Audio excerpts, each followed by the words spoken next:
Sahabat, apa kabar di tengah pandemik ini yang kian menyempit dan dompet makin tipis? Semoga kita tetap diberi ketabahan dan diberi kesehatan agar tetap menciptakan sebuah karya yang kritis dan dinamis untuk sebuah negeri tercinta. Nah, insaf dan sadar, telah kita ketahui bersama bahwasanya ekonomi global saat ini memang sedang jatuh-jatuhnya. Bahkan banyak pakar ekonomi memprediksi pertumbuhan ekonomi global saat ini bisa mencapai minus. Itu semua karena dampak dari pandemik, dan dampak tersebut bisa kita rasakan bersama di sektor ekonomi Indonesia.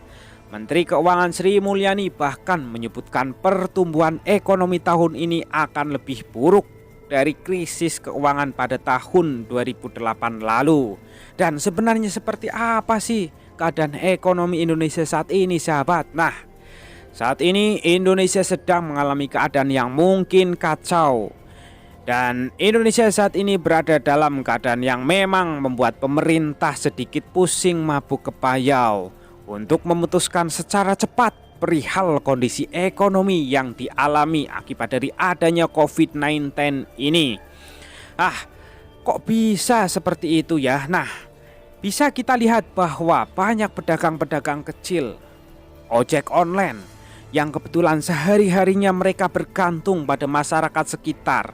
Tanpa adanya masyarakat yang beraktivitas di luar rumah, maka otomatis mereka tidak punya penghasilan. Jemat merupakan salah satu ojek online yang ikut merasakan dampaknya. Ia mengaku bahwa memang karena adanya pandemik ini, semua sektor ekonomi anjlok.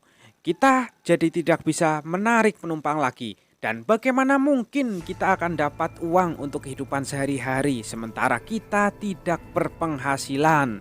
Itu ungkap Jemat dalam wawancara bersama Bang J.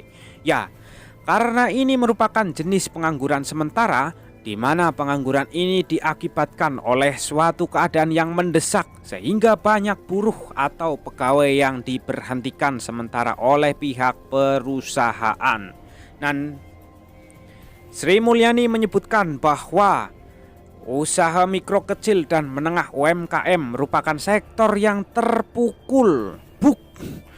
Dan tidak hanya itu, koperasi juga akan mengalami tekanan dari sisi rantai pasokan dan perdagangan. Hal ini kemudian akan merembet ke sektor keuangan.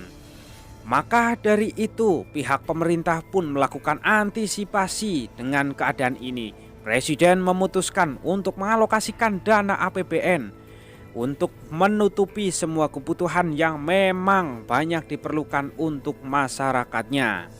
Presiden Joko Widodo atau Jokowi atau Wiwi memutuskan untuk menambah anggaran belanja dan pembiayaan APBN 2020 untuk penanganan COVID-19 sebesar 405,1 triliun.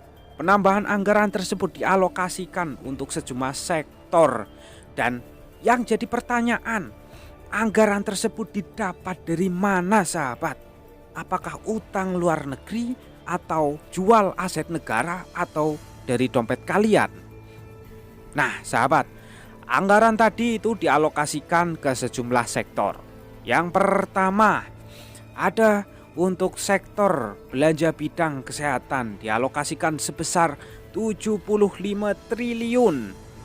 Lalu yang kedua, anggaran perlindungan sosial dialokasikan 110 triliun.